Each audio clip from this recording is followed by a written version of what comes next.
बातें कही थी, उसने ये कहा था कि मैं मतलब मुझे अपने जीवन में कभी भी अपने माता पिता का प्यार नहीं मिला। उसने ये कहा कि जब मैं छोटा था एकदम बच्चा, तब मेरी माँ अकेला ही छोड़कर मतलब अनाथ आश्रम में मुझे छोड़कर वो चली गई, क्योंकि उस वक्त वो मतलब बेटे का बोझ नहीं उठा सकती थी, क्योंकि वो बहुत ही कम उम्र की भी थी और आगे उसका करियर पड़ा था। तो ऐसे समय में मैं मतलब उसके साथ अगर रहूँ तो आगे वो कुछ भी नहीं कर पाती थी और उसको किसी का सहारा भी नहीं था, किसी की मदद भी नहीं थी। लेकिन इसकी जो जीवन था दोस्तों एकदम नरक बन गया। एक तो उसके माँ के बारे में उसको कुछ पता नहीं है, बाद में वो किसी तरीके से एक स्ट्रगलिंग भरा उसका जीवन था और वो अपने जीवन से थोड़ा सा परेशान हो गया। बाद में छोटी मोटी नौकरी करके किसी तरीके से गुजर बसर करना बड़ा होने के बाद में इस तरीके से वो अपनी जीवन जी रहा था।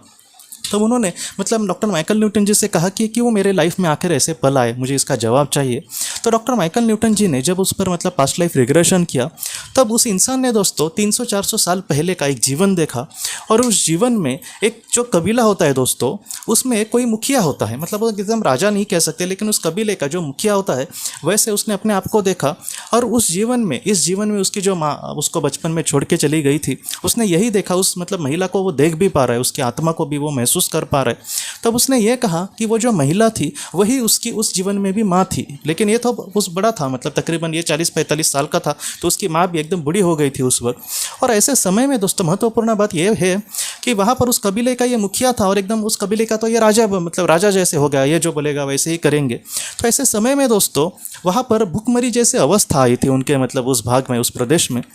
इसलिए मतलब बहुत ही मतलब कम ऐसे अनाज वगैरह लोगों को दिया जाता था, बहुत ज़्यादा महंगाई, मतलब बहुत ज़्यादा उनको उसके लिए मतलब कुछ ये करना पड़ता था, अपना सब खर्च करना पड़ता था। तो इन सारी चीज़ों से जो गरीब लोग हैं एकदम त्रस्त हो गए थे और इसकी भी मतलब मजबूरी ऐसी थी कि वहाँ पर उसने कानून वगैरह भी सख्त करे थे और इसकी मजबूरी ये थी क्योंकि खाना ही नहीं है तो वो क्या और लोगों को देने की कोशिश करेगा। तो इन सारी चीज़ों से उसकी प्रजा मतलब परेशान थी और उस परिस्थिति में दोस्तों जो अनाज का भंडार था वहाँ से इसकी जो माँ थी, अभी इसकी कबीले के राजा की माँ या फिर कबीले के मुखिया की माँ, मतलब उसको एक थोड़ा सा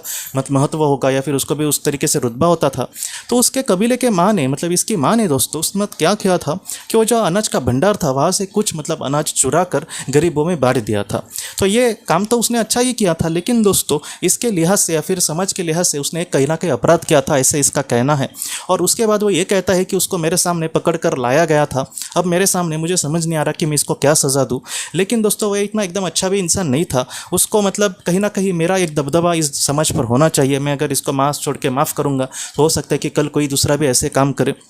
इसलिए दोस्तों उसने अपने खुद के माँ को मृत्यु दंड की सज़ा दी, क्योंकि वो कहीं ना कहीं समाज में दिखाना चाह रहा था कि मैं कैसे राजा हूँ, या फिर अगर मेरे किसी करीबी ने भी अगर कैसा कोई पाप अपराध किया तो कहीं ना कहीं मैं उसको माफ़ नहीं करूँगा। बहुत सारे देशों में दोस्तों आज भी ऐसे मतलब कानून है कि जहाँ पर छोटी छोटी चीज़ों के लिए बहुत बड़ी बड़ी सज़ा दी जाती है। ये तो पूरा